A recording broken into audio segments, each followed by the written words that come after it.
Hi, Samantha Pekh, your registered psychologist, Psych Solutions Incorporated. This video is going to cover the 5 success tips for managing bipolar. Each tip, I need to tell you, you can go deeper into each tip, and I'll cover that in other videos, or you're welcome to join any of my bipolar support groups in the local area. For now, I'm just going to cover the 5 tips and not go into them in great depth, but I want you to understand some of the basic strategies in order to get going on managing your bipolar symptoms. So the first tip is we need you to, it really helps if you start to track your symptoms. And you can do this in 2 ways. One is track your symptoms or your mood over the course of a day. The other is lay out a chart that has the years down one side and then the months along the other side. And then within that chart,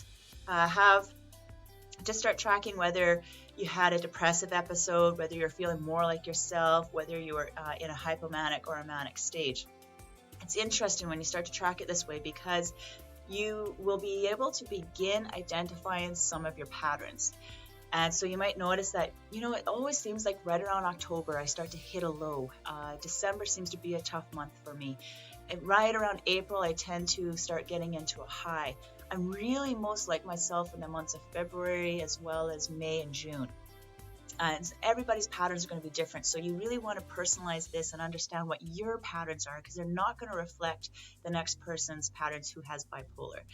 The one thing I've learned over the course of the years, there's a lot of common symptoms among people who have bipolar, whether it's bipolar 1 or bipolar 2, but you want to learn what your specific symptoms are, because that will vary from person to person. When you're kind of tracking what your symptoms are over the course of a day, you're looking for things like, because they'll fluctuate during the day, and that's one important thing for people to learn whether you have bipolar or not, is it's not just a crappy day, it's that your mood can fluctuate throughout the day. So you want to look at where's your interest level. Is it really decreasing? Are things that you used to enjoy or usually enjoy no longer pleasurable for you? You want to look at things like what's your appetite like? Is it increasing or decreasing, going up or down?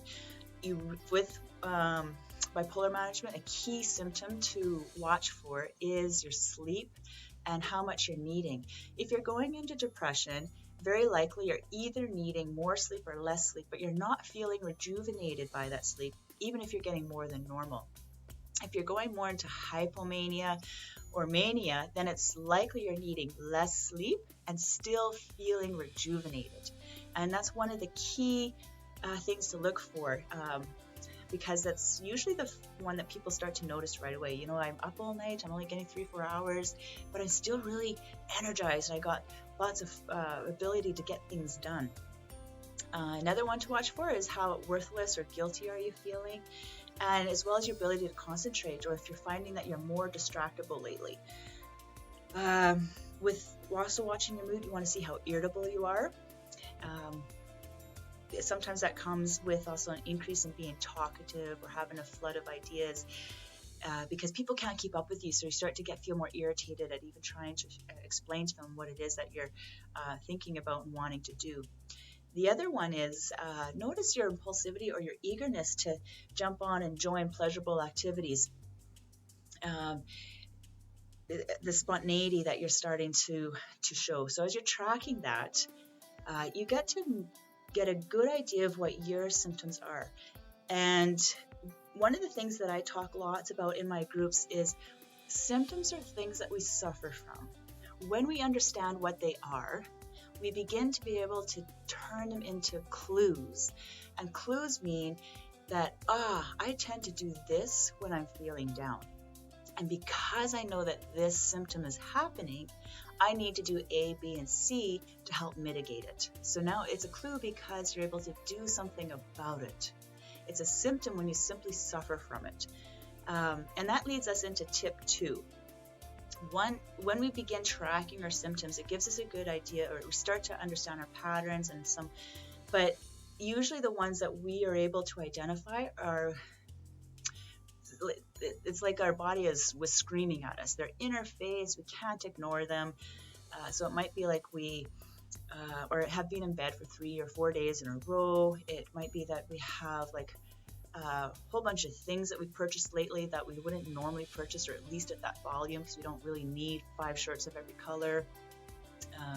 It might be like we're starting different projects at home, but we're not really finishing them because we're moving on to the next project, and family members are getting upset because of the sort of the chaos and mess that's happening within an area of the home.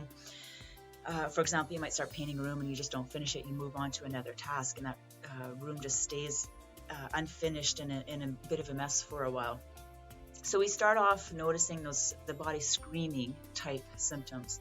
What I want you to do is continue paying attention so you start to understand what the symptoms are that are a little bit less subtle, or more subtle, I should say, when your body is talking as well as when your body is whispering. And that's the ideal. We want you to get really good at noticing and identifying, recognizing that the body whispers. So for me, it took a long time for me to understand that when I got stressed, I would get forgetful.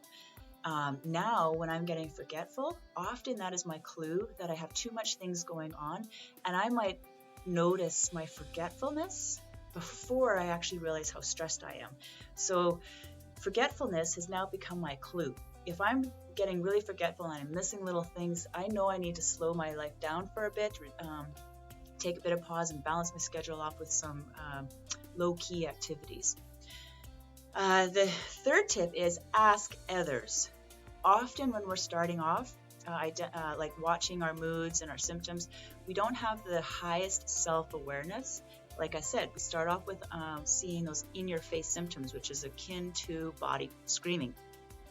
But we need to ask others. And you're probably going to want to pick people that you trust and you feel comfortable with, and you can have an open discussion with them about this. So in-your-face stuff might be something like you spending money that you wouldn't normally spend. And a body whisper might be that desire to buy more things and feeling a bit of a craving and starting to Google things and wanting to kind of look at things to purchase, and that would be your body whisper. The importance of body whispers is that's when you have the ability to intervene and do something about it to mitigate, whether it's you going down into a low or you going up into a high. When your body's already screaming, it's often too late to do anything about it, but it's really hard to do anything about it at that time. So we want to start, if you're going to start managing your bipolar symptoms, you want to be able to intervene during those body whispers, those small little clues before it gets out of proportion and harder to do anything about. The fourth success tip is begin using a visual planner.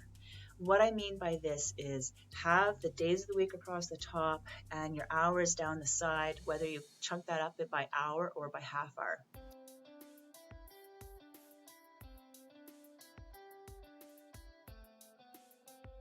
A lot of my clients, when they're first starting off with this, they're not at the place of planning their schedule out and balancing it between pleasurable activities, activities that they have to do and aren't necessarily pleasurable, as well as high energy activities and low energy activities. So when they're starting off, they're simply just tracking how they spend their day. And then they can color code it. So you might have things that you find pleasurable, the color yellow. Things that are not pleasurable, brown. You choose your colors. But when you can visually look at it, it gives you a good idea of how you're spending your time. And with bipolar, we really want to make sure there's a balance between those activities that we might find stressful or exciting or energizing with other lower key activities that are rejuvenating and more calming, because we don't want to have that out of balance. When you're trying to manage bipolar, the key thing I want you to keep in mind is it's all about learning how to manage your stress. Something that I often say is bipolar is about having a brain that doesn't bounce back easily from stress. So if you can learn how to manage stress and keep that healthy balance in your schedule, you're going to get a lot farther with managing your bipolar symptoms. So the step 4 is actually going to lead us right into step 5. And step 5 is commit to small steps. Don't get stuck in this idea of what your goal is and how much effort it's going to take you to get there. Simply make your goal. I want to learn how to manage my bipolar symptoms. Understand that when you're beginning at this or you're new at it, you might have been recently diagnosed, you're still trying to wrap your head around it, or you've been struggling with this for a few years, but you're wanting to learn different ways of starting to manage your symptoms. Understand that you're likely going to be at a place where you're just needing to absorb a lot of information and learn it, kind of consider new ways of thinking about how you want to kind of operate your life. But know that if you're at that place, you're probably not going to see a lot of progress happen until you begin committing to small steps and taking actionable steps. Absorbing information, good. We all start there.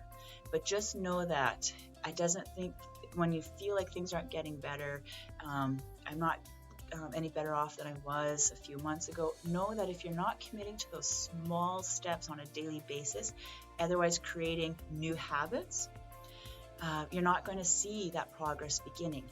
One of the ways of committing to those steps is going back to step 4, which is use your visual planner. Purposely and proactively begin planning in the things that you need to in order to have a more balanced schedule. So that might be that you commit to 2 nights a week, you stay home and take it easy. And the other nights you're allowed to go out with friends, enjoy yourself. But you start to learn that if I do that every weeknight, it tends to either spiral me down into a depression, or I start to get overstimulated and I tend to have hypomanic or manic stages. So I now know, after tracking my symptoms over the years and the days, listening to my body clues, remember that clues are when we start to change our symptoms, when we identify them so we know what to do about them. We want to listen to our body clues and our really subtle ones, which are body whispers. Begin using that visual planner. Then we're going to begin to notice differences in our life, and you will say, it turns out that I now understand I can't go out every night of the week, even if that's just coffee with a friend. I need to have 2 nights where it's just low key, and then you begin to notice that progress. The other thing with committing to small steps that I want to say is don't overthink them. When they're in your planner, and this is something I often say in my groups as well, and when I'm working with my individual clients, you just do it because it's the plan. You don't think about it. As soon as we get into thinking or even overthinking about it, we increase the risk of negotiating with ourselves and talking ourselves out of it because we don't feel like doing it. So commit to small steps and then just do them. Don't overthink them. When you wake up in the morning, you just do it because it's the plan.